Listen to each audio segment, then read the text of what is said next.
मोहन यादव का तूफान, महाकाल मंदिर पर कब्जा करने वालों का घर हो गया पूरी तरह साफ।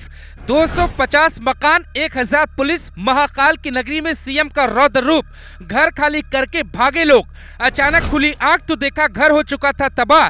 गुजरात में भी द्वारका में दौड़ा है बुलडोजर। खुली आंखों से देखिए, उज्जैन में महाकाल का मंदिर है।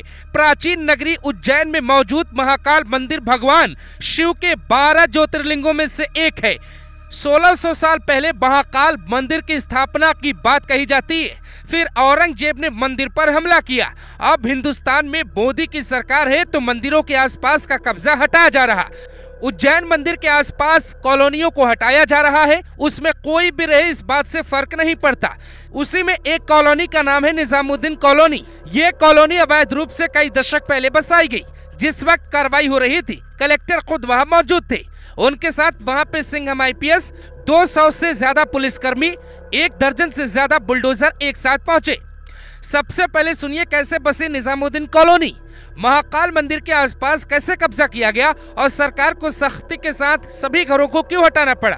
कहानी एक जैसी है। भारत में जो भी मंदिर है, या तो उनका इतिहास बदला गया या फिर उसके आसपास कब्जा किया गया। कब्जा मतलब अवैध तरीके से जमीन पे निर्माण कर लेना और बाद में उसी निर्माण पे मुआवजा लेना। ये जो कॉलोनी है वो महाकाल मंदिर के पास की है। मंदिर से सिर्फ 500 मीटर की दूरी पर बसी है। कुछ दशक पहले यहाँ कोई नहीं था। हालांकि धीरे धीरे वहां पर एक तकिया मस्जिद का निर्माण हुआ, जिसे बुलडोजर कार्रवाई के दौरान हटाया गया। उसके बाद वहां सैकड़ों की संख्या में परिवार आते हैं और आबादी हजारों की हो जाती है। 257 घर कैसे बन गए? मोहन यादव सरकार ने 250 घरों को तो गिरा दिया। 7 घरों का मामला कोर्ट में है, लेकिन नोटिस उनको भी भेजा गया है। इसके पहले भी उज्जैन मंदिर क्षेत्र में बुलडोजर चला था। जब बुर्के में महिलाएं बुलडोजर के सामने लेट गई तो समझना होगा कि आखिर मोहन यादव को इतना गुस्सा क्यों आया। दरअसल उज्जैन में महाकाल मंदिर का विस्तार होना है। मंदिर में भक्तों की कतार बढ़ रही है। दायरा बढ़ाना होगा। विस्तार होगा तो जमीन खाली होगी। जमीन खाली होगी तो बुलडोजर आएगा। फिर शोर मचेगा, तबाही आएगी और कई नेता ये तक कहेंगे कि देश में रहने की आजादी नहीं।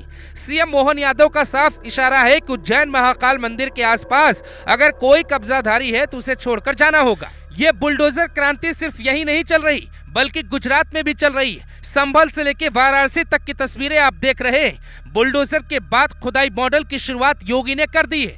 देश का न सिर्फ इतिहास बदल गया, बल्कि मंदिरों के आसपास की जमीनों पर भी सौदेबाजी हुई।